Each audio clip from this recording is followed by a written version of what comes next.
Hello तो welcome to ISM channel. तो आज हम लोग यहाँ पे डिस्कस करने वाले हैं दो स्टॉक के बारे में। पहला यहाँ पे बजाज फाइनेंस और दूसरा यहाँ पे बजाज फिनसर्व।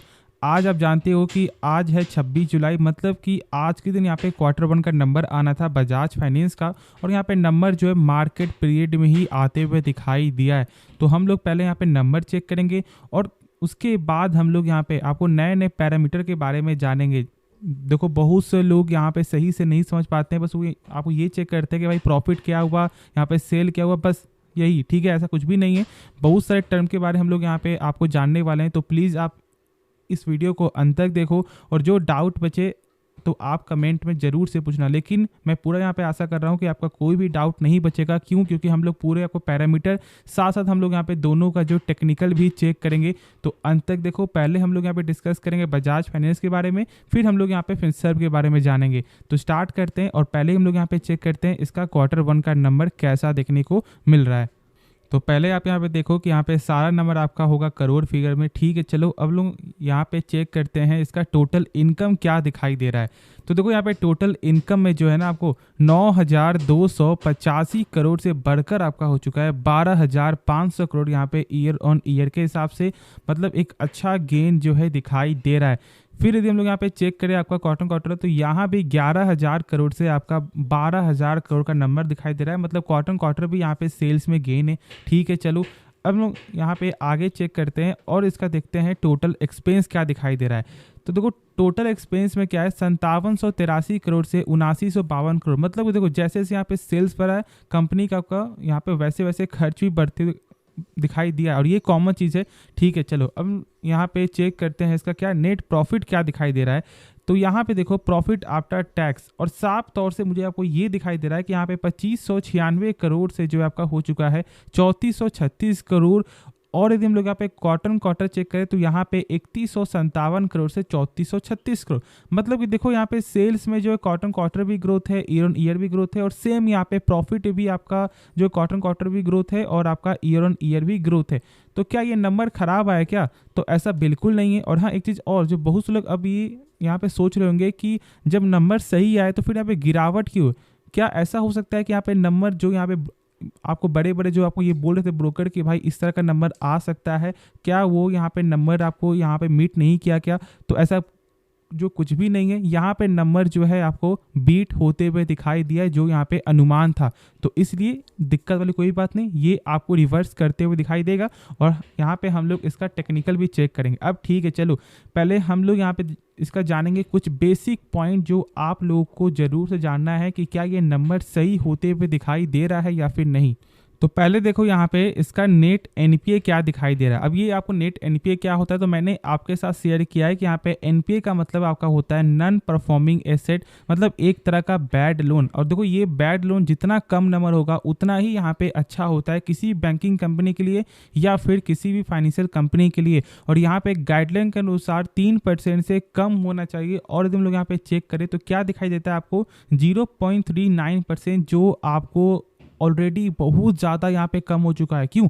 क्योंकि इसके पिछले क्वार्टर में था आपका 0.43% और अब यहाँ पे देखने को मिलता है 0.39%, और यही इसका जो एक साल पहले आपको 0.5% के ऊपर का नंबर था। तो मतलब कि यहाँ पे कंपनी ने अपने बैड लोन को यहाँ पे लगातार कम करते हुए दिखाई दिया, और ये गजब का नंबर है। ठीक है, इस नंबर को आपको बिल्कुल भी यहाँ पे इग्नोर नहीं करना, क्योंकि यही सबसे बेस्ट नंबर होता है। फिर चलो हम लोग यहाँ पे कुछ आगे और भी जानते हैं, जैसे कि यहाँ पे क्या लिखा आपको कैपिटल एसेट रेशियो, जिसे हम लोग आपको बोलते हैं CAR। देखो यहाँ पे दो तरह का नाम होता है, कहीं पे लिखा आपका होता है यहाँ पे कैपिटल एडिक्वेसी रेशियो, तो कहीं पे आपको लिखा होता है यहाँ पे कैपिटल एसेट रेशियो। लेकिन यहाँ पे मैटर वही है। अब ये क्या मैटर है? देखो मैटर यहाँ पे आपको ये है ना कि यदि मान लो किसी भी बैंकिंग कंपनी का जो बैड लोन है वो यहाँ पे 3% से आगे बढ़ जाता है, तो क्या उनके पास कुछ बैकअप में एक ऐसा मनी है जो यहाँ पे बेच करके उस लोन को यहाँ पे चुका सके? मतलब क्या यहाँ पे आपको ये तो नहीं कि भाई उसका 100% में से वो यहाँ पे कम हो रहा है। तो इसलिए बैकअप मनी हमेशा बैंक या फिर आपको फाइनेंशियल कंपनी रखती है, और यहाँ पे आपको गाइडलाइन के अनुसार 9% से ऊपर का नंबर होना चाहिए। ठीक है, बैकअप में। लेकिन यहाँ पे कितना है भाई 24.61%, जो थोड़ा सा कम आते हुए दिखाई दिया, क्योंकि पहले ऑलमोस्ट आपका 25% का नंबर था, लेकिन इस बार 24.61% नंबर है, जो खराब नहीं है, क्योंकि एक गजब का नंबर ये भी कंपनी शो कर रही। अब ठीक है, जो सबसे बेस्ट है ना वो यहाँ पे कंपनी का है LCR, मतलब कि आपका लिक्विडिटी कवरेज रेशियो। अब ये क्या होता है, देखो इसका मतलब यहाँ पे सिंपल भाषा आप यहाँ पे ये जानो कि यदि मान लो ठीक है कोई भी बैंक है और उस बैंक में आपने जमा किया 10,000 रुपया, लेकिन यदि आप कल को जाते हो और बोलते हो कि भाई मुझे 10,000 चाहिए जो मैंने कल जमा किया था, और यदि बैंक बोल दे कि भाई पैसा मेरे पास नहीं है, तो मतलब आपको पैसा तो यहाँ पे फंस गया। तो इसलिए यहाँ पे RBI के गाइडलाइन के अनुसार किसी भी बैंकिंग कंपनी का या फिर फाइनेंशियल कंपनी का जो LCR है वो आपका 100% का होना चाहिए। मतलब उनके पास एक ऐसा एसेट होना चाहिए जो बेच करके आपका पैसा यहाँ पे लौटा सके। और यहाँ पे कितना है 373%, मतलब कि यहाँ पे यदि आप 100 रुपये जमा कर रहे हो मान लो, ठीक है, सॉरी 100 रुपये यहाँ पे मैं आपको बोल रहा हूँ, 10 यदि आप जमा कर रहे हो तो मतलब इनके पास 37,000 रुपया है। मतलब कंपनी आराम से इसे सेल करके आपको पैसा चुका सकती है, और इसलिए ये 100% के ऊपर का नंबर होना चाहिए। अब आप लोगों को ये तीनों पॉइंट के बारे में सही से मालूम चल गया होगा। अब हम लोग कुछ और भी इसका टर्म जो है चेक करते हैं। देख लो एक बार यहाँ पे कि यहाँ पे साफ तौर से क्या लिखा हुआ, बीट एस्टिमेट्स, ठीक है। तो इसलिए जो यहाँ पे आप लोगों का डाउट है कि यहाँ पे क्या नंबर खराब आएगा, तो ऐसा बिल्कुल नहीं है, नंबर यहाँ पे सही आते हुए दिखाई दिया है, ठीक है। चलो अब हम लोग यहाँ पे इसका कुछ बेसिक टर्म चेक करते हैं। एक और यहाँ पे टर्म है जो शायद बहुत सारे लोग यहाँ पे नहीं जानते होंगे, और ये क्या होता है यहाँ पे आपका लोन लॉसेस एंड प्रोविजंस। अब ये क्या है, देखो इसका मतलब सिंपल भाषा है, आप यहाँ पे ये जानो कि जब कोई भी बैंकिंग कंपनी जब 100 रुपया कमाती है ना, तो कहीं ना कहीं वो इस 100 रुपया में से आपको 20 रुपया या फिर 30 रुपया आपको साइड करती है। अब ऐसा क्यों, अब जैसे कि मान लो किसी बैंकिंग कंपनी का जैसे कि लोन, अब जैसे कि मान लो कि बैंक ने आपको 100 रुपया का लोन दिया, ठीक है, और ऐसा हो सकता है कि शायद आप यहाँ पे 20 रुपया का जो है, मतलब 20 रुपया आप यहाँ पे नहीं चुकाते हो, यहाँ पे मात्र आपने दिया 80 रुपया, मतलब बैंक का तो यहाँ पे 20 रुपया को लॉस हो गया ना। तो इसलिए बैंक क्या करती है कि जब उनका प्रॉफिट होता है तो यहाँ पे साइड कुछ पैसा करती है, जिससे कि जो 20 रुपया जो यहाँ पे लॉस हुआ है वो आपको यहाँ से 20 रुपया यहाँ पे मेंटेन कर ले। तो इसलिए ये यदि नंबर बढ़ रहा है मतलब कि कंपनी के लिए सही है, मतलब कंपनी का प्रॉफिट यहाँ पे बढ़ रहा है। और यहाँ पे देख लो कि आपका पहले था यहाँ पे 755 करोड़ और अब यहाँ पे 995 करोड़ का ये प्रोविजन जो है दिखाई दे रहा है, ठीक है। तो अब इसके बारे में समझ में आ गया होगा, सारा कुछ मैंने आपके साथ जो है यहाँ पे सही से शेयर किया है। यदि आपको कुछ भी सीखने को मिल रहा है तो आप जरूर से सब्सक्राइब कर सकते हो। अब हम लोग इसका टेक्निकल चेक करते हैं। तो देखो यहाँ पे ये अभी भी अपना ये सपोर्ट बनाकर चल रहा है जो मैंने आपके साथ शुरू से ही शेयर किया है।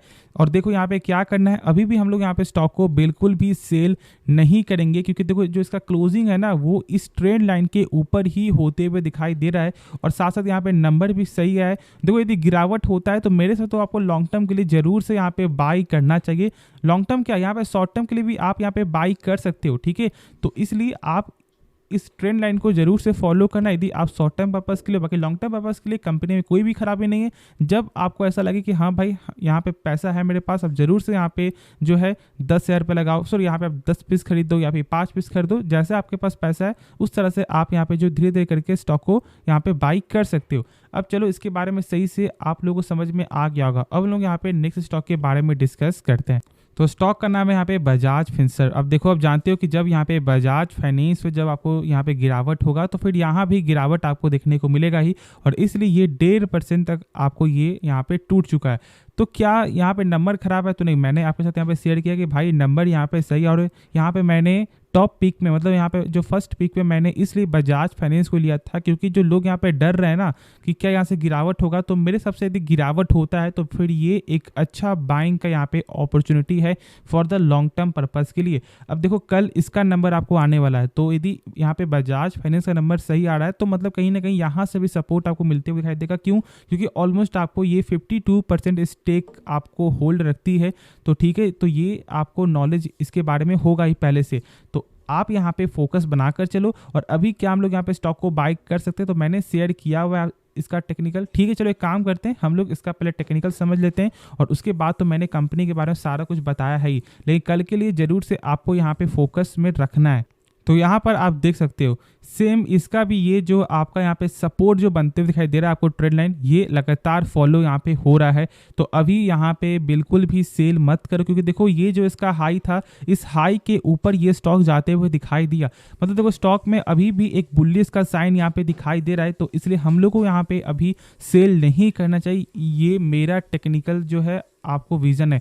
बाकी एक बार खुद से आप इसके बारे में जानना समझना, उसके बाद ही कोई फैसला लेना। पैसा आपका है तो यहाँ पे आपको भी कुछ जो है समय देना पड़ेगा, लेकिन मेरे हिसाब से तो अभी बिल्कुल भी सेल नहीं करना चाहिए। यदि आप मान लो गिरावट होता भी है तो जो लोग यहाँ पे शॉर्ट टर्म पर्पस के लिए मतलब 2 महीने के लिए 3 महीने के लिए जो स्टॉक को ढूंढ रहे हैं, तो फिर आप जरूर से बजाज फिनसर्व के साथ जा सकते हो यदि कल इसका नंबर सही आता है तो होप ये वीडियो पसंद आएगा। बाकी इस वीडियो में यदि आपको कुछ भी सीखने को मिला, आप इस चैनल को सब्सक्राइब कर सकते हो और साथ साथ आप इस वीडियो को लाइक करना। और हाँ देखो, आप अपने जो दोस्तों में भी शेयर करना ये वीडियो जिनके पास बजाज फिनसर्व है या फिर बजाज फाइनेंस है। तो मिलते हैं नेक्स्ट वीडियो में, तो तब तक के लिए धन्यवाद।